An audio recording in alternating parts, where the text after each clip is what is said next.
मित्रांनो, आपण बघू शकतो हा माझा आवडता रस्ता। या रस्त्याने चालत असताना एक सुंदर असा आनंद मला मिळतो, कारण झाडांच्या सावलीमध्ये चालण्याचा आनंद काहीसा वेगळाच। नियोजनबद्ध असे बसस्थानक, त्याच्या बाजूलाच असलेले हे कचराकुंडी आणि बघू शकता फुटपाथ आणि सायकलवाल्यांसाठी वेगळा रस्ता। आणि पुढे जर बघितलं तर हे जे दोन झाडे दिसत आहेत तुम्हाला, अतिशय सुंदर अशी प्रचंड मोठी झाडे आहेत आणि त्यांना फुलं देखील फार सुंदर आलेली आहेत। बघू शकतो आपण, हे बघा अशी मस्त लाल फुलांनी हे झाड, सुंदर अशा लाल फुलांनी हे झाड बहरून गेलेले आहे। बघण्यासही एक आनंद वाटतो। आणि इकडे ही पांढरी फुले,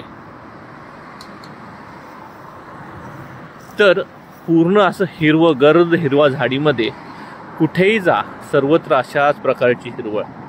आपल्याकडे देखील असेच वृक्ष होते, पण त्याचं आता रस्ता रुंदीकरण म्हणा वेगवेगळ्या कारणानिमित्त आपण तोडतो आणि पुन्हा वृक्षारोपण करत नाही।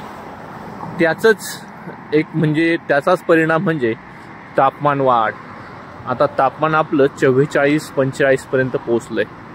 पुढील काही वर्षात जर अशाच प्रकारची अवैध वृक्षतोड चालू राहिली तर भविष्यात तापमान हे 50 डिग्रीच्या पुढे जाईल।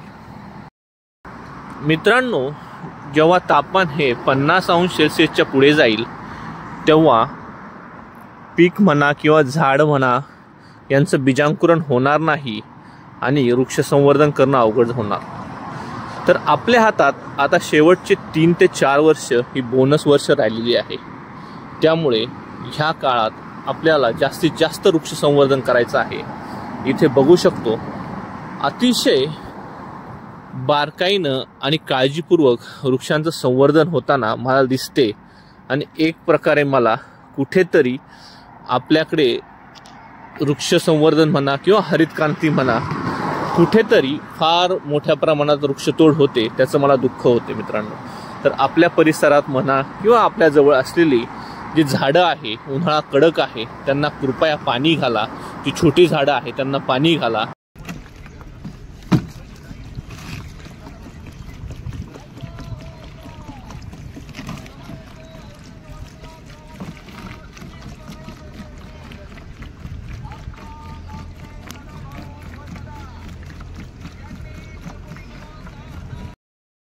तर मित्रांनो, एन्व्हायरमेंट अँड क्लायमेट चेंजने देखील चिंता व्यक्त केली आहे। भारत हा जगामध्ये सर्वात उष्ण प्रदेश निर्माण होत आहे। तसेच लोकसभेच्या निवडणुका चालू आहे आणि यामध्ये कोणत्याही पक्षाने पर्यावरण आणि निसर्ग यावर म्हणावी अशी ठोस भूमिका घेतलेली दिसत नाही। त्यामुळे सरकार हे पर्यावरणाबाबतीत अजिबात गांभीर्याने घेत नाही। त्यामुळे आपल्या उद्याच्या भविष्यासाठी आपल्या सर्वांना ठोस पाऊल उचलावे लागणार आहे, हे सर्वांनी लक्षात घ्या। तसेच दुसऱ्या बाजूला बघू शकतो की इथे हवेमध्ये तापमान हे 40.6 डिग्री सेल्सिअस आहे आणि लिंबाच्या झाडाखाली गेल्यानंतर तेच तापमान 36.7 डिग्री सेल्सिअस झाले, म्हणजे 4 डिग्री सेल्सिअसने तापमान लगेच कमी झाले। त्यामुळे झाडांचं महत्त्व किती आहे हे आपल्याला या फोटोमधून लगेच समजते।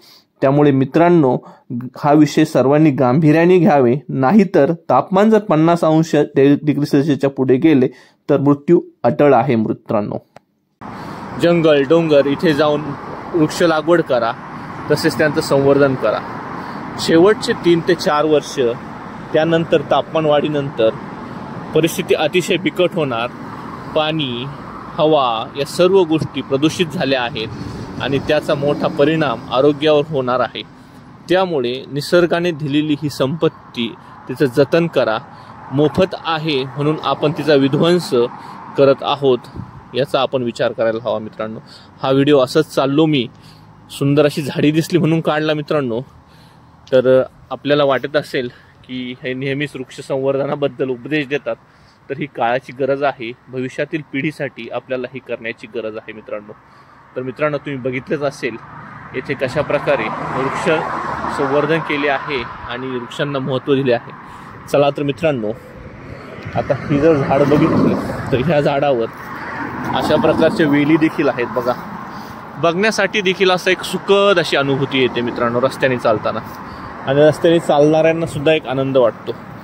चला तर मित्रांनो, येथेच थांबूया. धन्यवाद.